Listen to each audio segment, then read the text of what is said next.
Hello नमस्कार, मेरा नाम है भार्गव त्यागी और स्वागत है आपका the business Pandit YouTube channel पर। जो शार्क टैंक इंडिया सीजन 3 की pitch review and analysis series हमारी चल रही है, उसमें आपका स्वागत है। अगली कंपनी जो हम इस वीडियो के लिए उठाने वाले हैं वो है दी अर्बन स्पेस, जिसको रोहित और राधिका भाई लेके आए। रोहित भाई और राधिका बहन लेके आए। हस्बैंड वाइफ की डुओ था। सबसे पहले मैं बात करूं तो ये होम डेकोर में काम करते हैं। इनके products like curtain, bedsheet, table covers, blankets, carpets, pillow covers, ये सारी इनके प्रोडक्ट्स हैं। बहुत सारी वैरायटी है इनके पास, जिसका मतलब है कि इनके डिजाइन बहुत ज़्यादा हैं और 1200 से ज़्यादा इनके SKUs हैं। प्रोडक्ट की मैं बात करूं तो कर्टेन्स लगभग 45% ऑफ देयर सेल्स हैं और उसमें 400 अलग अलग टाइप के SKUs मतलब डिजाइन्स हैं।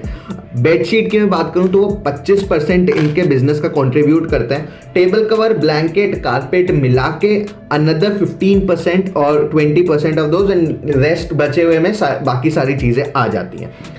Clearly, what they want to become is a one-stop solution for all home furnishing and decorating solutions.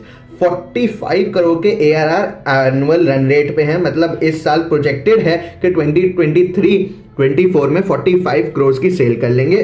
पिछले 3 महीने की बात करूं तो अगस्त में 4.15 करोड़, सितंबर में 3.65 करोड़ और अक्टूबर में 8 करोड़ का इन्होंने धंधा किया है मंथली वाइज। और पिछले साल 2022-23 की मैं बात करूं तो 20.5 लाख करोड़ की इन्होंने सेल करी है।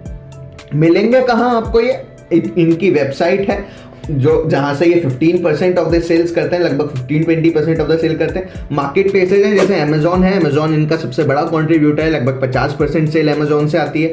फिर मिंत्रा है, लगभग 20% सेल मिंत्रा से आती है। आजियो है जिससे अनदर 10-15% ऑफ द सेल रहती है और बचे हुए में फिर बाकी सारे फ्लिपकार्ट है और बाकी सारी चीजें। अफोर्डेबल है और 100% ऑनलाइन है। अभी तक ऑफलाइन या कहीं भी इन्होंने पार्टनरशिप करके कहीं भी अपने प्रोडक्ट्स प्लेस नहीं करें।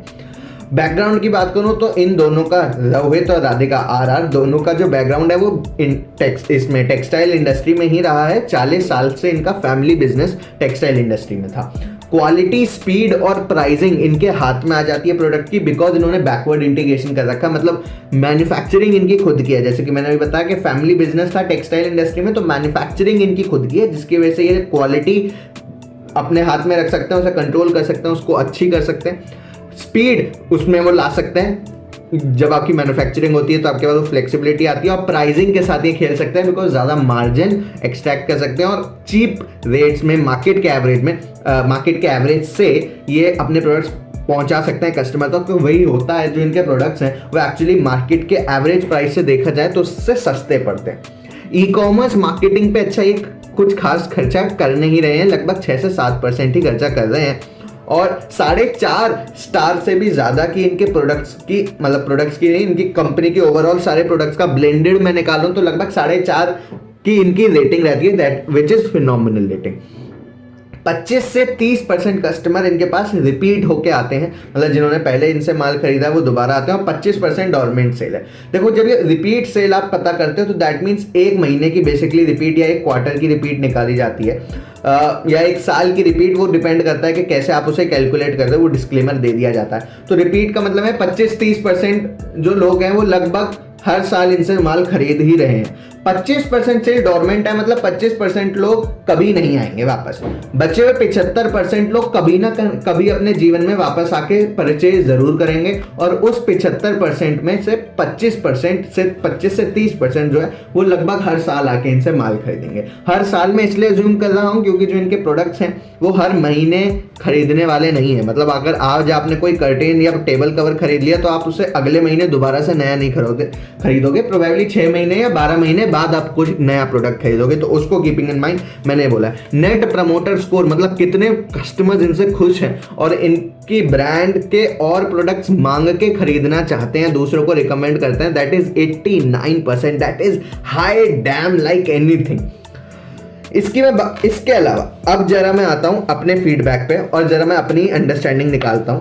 तो पहला बिजनेस लेसन जो मैं आप लोगों को यहाँ पे देना चाहूंगा वो ये है कि भैया अपने कस्टमर के ईज ऑफ एक्सेसिबिलिटी कर दो। इन्होंने वन स्टॉप सॉल्यूशन बनाया और होम डेकोर, होम फर्निशिंग से रिलेटेड हर प्रोडक्ट इन्होंने अपनी वेबसाइट पे, अपने प्लेटफॉर्म पे रखा। अगर जो कस्टमर पहुंच गया इनकी वेबसाइट तक through any of their marketing medium, तो उसको एक ही जगह पे सारी चीजें मिल जाएंगी, कहीं और जाने की जरूरत नहीं है, जो कि बहुत अच्छी बात है। बिकॉज अगर मैं इस इंडस्ट्री को देखूं तो इसमें यदि कोई एक प्रोडक्ट पकड़ के उसमें अपने प्लेटफॉर्म बनाते तो बहुत मुश्किल हो जाता, बिकॉज एक प्रोडक्ट के लिए कस्टमर दूसरी वेबसाइट पे जाने का कष्ट नहीं लेगा इनकी इंडस्ट्री में। अब ये चीज इंडस्ट्री टू इंडस्ट्री वेरी करती है, इसलिए इनकी इंडस्ट्री में ये चीज बहुत ज्यादा इंपॉर्टेंट थी कि वन स्टॉप सॉल्यूशन बने और एक प्लेटफॉर्म के अंदर ही ये सारी चीजें उन्हें मिल जाए। ऐसे ही आपको अपनी इंडस्ट्री को देखना चाहिए, अगर उसमें ये स्कोप है तो आपको वन स्टॉप सॉल्यूशन बनने पे फोकस करना चाहिए, ना कि केवल एक ही प्रोडक्ट को पकड़ के उसमें एक्सपर्टीज लेने में। दूसरा मैं यहां पे देना चाहूंगा कि यार एक स्टेप लो और उसको जीत लो, बिकॉज इन्होंने बताया कि जो प्लेटफॉर्म्स जैसे Amazon, मिंत्रा, फ्लिपकार्ट वगैरह, अजियो वगैरह प्लेटफॉर्म्स हैं, वहां पे ये one of the top sellers रहते हैं। तो वो प्लेटफॉर्म्स इनको, अब जैसे कि आपको पता होगा कि आप अगर Amazon पे या इन सारी वेबसाइट्स पे कोई सामान लिस्ट करते हो बेचने के लिए एज अ सेलर, तो Amazon उसकी सेल का कुछ परसेंटेज लेता है। अब क्योंकि ये इतने बड़े प्लेयर हैं, बिकॉज ये one of the top sellers हैं इन ऑनलाइन ई कॉमर्स प्लेटफॉर्म्स पे, तो ये जो प्लेटफॉर्म्स हैं, जो कंपनियां Amazon, फ्लिपकार्ट वगैरह, ये इनसे उतना हाई परसेंटेज चार्ज नहीं करती हैं कमीशन के तौर पे, बिकॉज अब इन प्रोडक्ट्स, इनके ब्रांड, मतलब अर्बन स्पेस जैसी कंपनी के ब्रांड की प्रोडक्ट की वजह से Amazon की सेल होने चालू हो जाती है। अब समझो, जब कोई कंपनी इन ई कॉमर्स प्लेटफॉर्म पे बहुत बड़ी बन जाती है, टॉप कंट्रीब्यूटर बन जाती है, तब उस प्लेटफॉर्म की उस कैटेगरी का रेवेन्यू ही उस कंपनी की वजह से, अर्बन स्पेस जैसी कंपनी की वजह से आ रहा होता है। तो प्लेटफॉर्म्स उस कंपनी के साथ अपने रिश्ते खराब करने का रिस्क नहीं लेते हैं, उनको एडिशनल बेनिफिट्स देते हैं ताकि ये कंपनियां प्लेटफॉर्म पे बनी रहें। इस वजह से काफी सारे प्लेटफॉर्म्स अर्बन कंपनी को भी बहुत सारा वेवर्स और कमीशन कम करके उनको सपोर्ट करते हैं, ताकि ये लोग और ज्यादा बिकें और Amazon से और ज्यादा परचेजेस हो पूरे विश्व में, पूरे नेशन में, अगर मैं पर्टिकुलरली बात करूं तो। क्योंकि इनका ई कॉमर्स मार्केट स्पेंड कम है, क्योंकि इनको प्लेटफॉर्म्स बहुत सारे वेवर्स देके और बाकी सारी चीजों से सपोर्ट करता है, तो मेरे को लगता है इनका मार्जिन अच्छा है। और मेरे को लगता है, क्या इन्होंने बताया भी है कि 25% का नेट मार्जिन है। हाँ, लेकिन इसका एक और मतलब है, वो ये कि क्योंकि ये इन प्लेटफॉर्म्स पे टॉप सेलर बन चुके हैं और ये केवल ऑनलाइन कर रहे हैं, तो पर्टिकुलरली अर्बन स्पेस का मैं फीडबैक दूं अगर, तो आप सोचो, आप Amazon, फ्लिपकार्ट, मिंत्रा, अजियो पे हो और वहां पे आप टॉप सेलर हो, तो मतलब उससे ऊपर जाने का इन टर्म्स ऑफ सेल आपके पास बहुत ज्यादा स्कोप रह नहीं गया है। 100% ऑनलाइन हो तो बेचना तो इन प्लेटफॉर्म्स के थ्रू ही है, लेकिन स्कोप ऑफ इंप्रूवमेंट आपके पास ज्यादा बचा नहीं है। तो आपको दो काम करने पड़ेंगे, या तो आप ऑफलाइन चले जाओ, अपने स्टोर्स लगाओ या किसी और के साथ पार्टनरशिप करके उसके स्टोर में अपना प्रोडक्ट्स रख दो, या आप ऑनलाइन पेड मार्केटिंग से अपने कस्टमर्स जनरेट करो, मतलब ऑनलाइन मार्केटिंग करो। अब क्योंकि इनका मार्केटिंग स्पेंड केवल 6-7% है और प्लेटफॉर्म्स इनको वेवर्स दे रहे हैं, तो इनके पास बहुत सारा स्कोप है मार्केटिंग करके प्रोडक्ट बेचने का, कस्टमर को लाने का। बहुत सारा मार्जिन है, बहुत सारा फाइनेंस है हाथ में, बहुत ज़्यादा स्कोप है कि ये पैसे देके, एड्स रन करके, मार्केटिंग करके कस्टमर्स को ड्रॉ कर सकते हैं और वहां से अपनी सेल जनरेट कर सकते हैं। बिकॉज ऑर्गेनिक जितनी सेल इन प्लेटफॉर्म्स के थ्रू होनी थी वो तो ये ऑलरेडी अचीव कर ही चुके हैं। तो the organic reach of these platforms are exhausted for this company by the name Urban space. तो अब इनको या तो पैसे खर्च करके कस्टमर लाना होगा ऑनलाइन में, या फिर ऑफलाइन जाना होगा। दो ही विकल्प इनके पास जो है वो बचे हैं। थोड़ी सी यूनिट इकोनॉमिक्स की मैं बात करना चाहूंगा तो लगभग 1100 रुपए का इनका एवरेज सेलिंग प्राइस रहता है, जिसमें से 33% कॉस्ट रहता है, कॉस्ट ऑफ गुड्स सोल्ड। तो मतलब 66% का मोटा मोटा ग्रॉस मार्जिन हो गया। उसमें से शिपिंग और कमीशन, क्योंकि मैंने बताया कि वेवर्स बहुत सारे इनको प्लेटफॉर्म से मिलता है तो इनको कमीशन ज्यादा देना नहीं पड़ता, तो शिपिंग और कंज्यूमर दोनों मिला के 17% में इनका निपट जाता है। जहां दूसरे स्टार्टअप्स का यही 30 से 40% तक पहुंच जाता है, ये लोग 17% में कमीशन और उसके साथ साथ शिपिंग दोनों ही निपटा देते हैं। मार्केटिंग की बात करूं तो जैसे कि मैंने बताया 6 से 7% ही मार्केटिंग करते हैं और 12% का रिटर्न इनका प्रोडक्ट का रहता है। चलो वो तो ठीक है, 10% से 15%, 20% तो नॉर्मल ऑनलाइन में इस इंडस्ट्री में स्पेसिफिकली रिटर्न रहता ही है, उसकी तो कोई दिक्कत की बात नहीं है। तो 12 है तो it's not a problematic thing. कुल मिला के इनका 19% का इबिट्टा निकलता है और 25% का नेट मार्जिन इनका आता है। इबिट्टा मतलब earning before interest, tax, depreciation, amortisation, तो मोटा मोटी 15% ये लोग हर साल अपने घर ले जाते होंगे टैक्स वगैरह सब देने के बाद। तो मतलब अगेन मार्केटिंग पे स्पेंड करने का इनका बहुत ज्यादा इनके पास स्कोप है। इनके फ्यूचर की बात करूं तो इनके फ्यूचर प्लान्स ऐसे हैं कि ये अपनी ब्रांडिंग में इन्वेस्ट करना चाहते हैं, बिकॉज अब इनको या तो ऑफलाइन जाना होगा या मार्केटिंग करनी होगी। ऑर्गेनिक तो प्लेटफॉर्म्स के थ्रू इन्होंने जीत ही लिया है। अब इनका क्या काम है कि या तो इनको मार्केटिंग करनी पड़ेगी या ऑफलाइन जाना पड़ेगा। अब दोनों ही केसेस में स्ट्रॉन्ग ब्रांडिंग चाहिए, brand value, strong brand image चाहिए। दूसरा ये चाहते हैं कि हम टीम बिल्डिंग पे इन्वेस्ट करें, बिकॉज जब आप ऑफलाइन जाओगे तो उसके अपने अलग खर्चे होते हैं, अपना अलग तरीका होता है, अपनी अलग रिक्वायरमेंट्स होती है, और वो ऑनलाइन की टीम फुलफिल नहीं कर सकती है। और तीसरा है कि इनको एडजेसेंट कैटेगरीज में जाना है। कुछ कैटेगरीज का इन्होंने नाम लिया, उसमें इनको जाना है ताकि जो इनका one stop solution for all home decor वाली पोजीशनिंग है वो उसको और स्ट्रॉन्ग कर सकें। तो these are their future plan, जो मेरे को लगता है सही है। कहीं ना कहीं बहुत ज्यादा ऐसा नहीं है कि इनको पता ही नहीं है। जैसे आपने देखा होगा इससे पहले हमने कुछ स्टार्टअप डिस्कस करे जहाँ पे पिक्चर्स को पता ही नहीं होता कि उन्हें आगे करना क्या है। यहाँ पे इनके पास एक बहुत ही डिफाइंड और स्ट्रैटेजिकली प्लान्ड रास्ता है जिसपे ये आगे चलना चाहते हैं, बढ़ना चाहते हैं। तो that is a very good symbol. थोड़ा सा मैं इंडस्ट्री एनालिसिस पे आता हूं इनकी। तो देखो इनकी जो इंडस्ट्री है बेसिकली वो 3 चीजों पे चलती है, डिजाइन, क्वालिटी, प्राइस। तो इनको जरूरी नहीं है कि कुछ डिफरेंट करना है। मतलब जहां देखो, एक तो ये इंडस्ट्री देखो बहुत क्लटेड है। ऑनलाइन जाके अगर तुम लोग सर्च करो कि हाउ टू अर्न ऑनलाइन या money making ideas, business making ideas, online business making ideas, money making business ideas, तो तुम्हें कोई ना कोई तो ये रिकमेंड कर ही देगा कि तुम ऐसे होम डेकोर की चीजें बेच दो।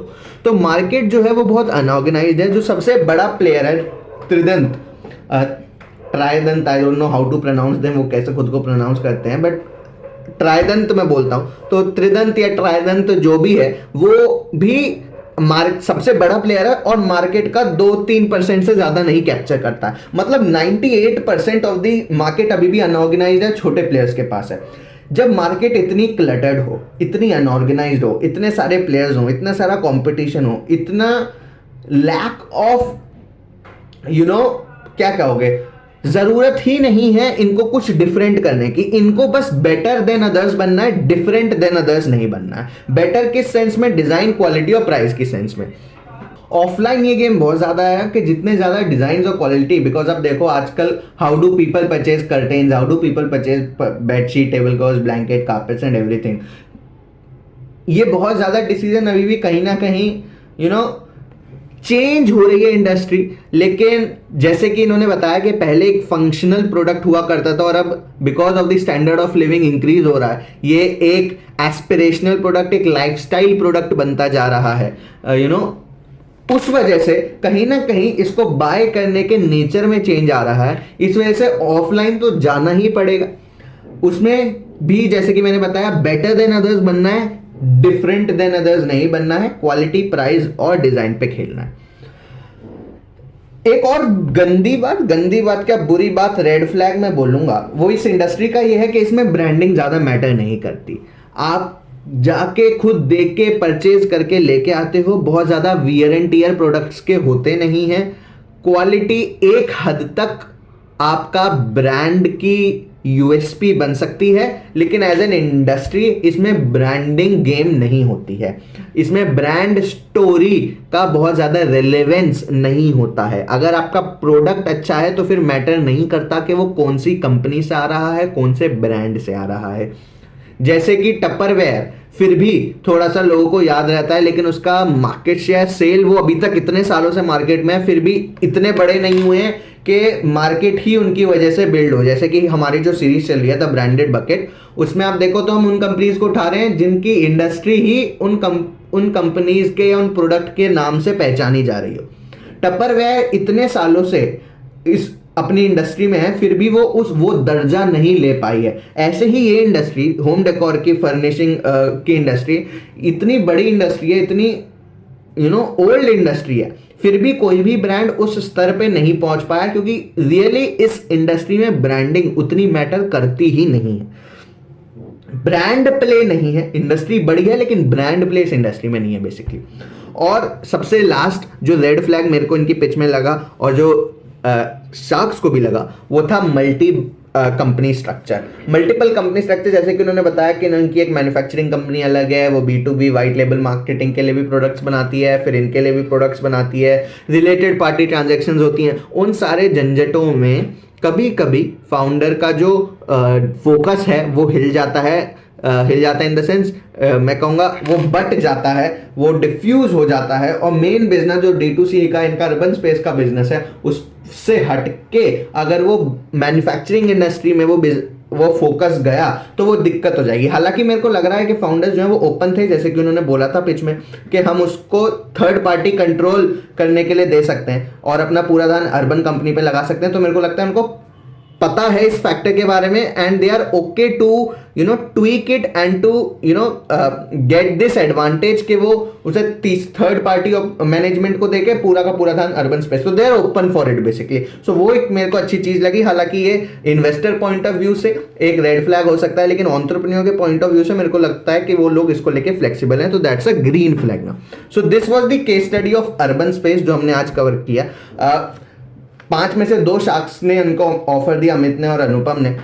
बाद में किसी के भी साथ डील नहीं हुई because of the valuation problem, और वो बनता भी था बिकॉज एक सिंगल एंजल इन्वेस्टर इतनी बड़ी वैल्यूएशन को नहीं पॉइंट आउट नहीं मैच कर सकता। और दूसरा keeping in mind the industry, keeping in mind the brand play in of the industry, ये कंपनी आज 180 करोड़ की वैल्यूएशन लेके आई थी। मैं कहता हूँ 500 करोड़ 600 करोड़ 1000 करोड़ की भी बन जाएगी तो भी कंपनी का रेवेन्यू तो 1000 करोड़ का हो सकता है, लेकिन उसकी ब्रांड वैल्यू कितनी स्ट्रांग होगी, ब्रांड इमेज कितनी स्ट्रांग होगी, वो चीज अभी भी डाउट में रहती है because of the nature of the industry. इसमें कंपनी की कोई गलती नहीं है, इंडस्ट्री की गलती है। तो with all of this we come to the end of this case study. इस वीडियो के लिए बस इतना ही। That's it and that's all for today. Thank you and have a nice day.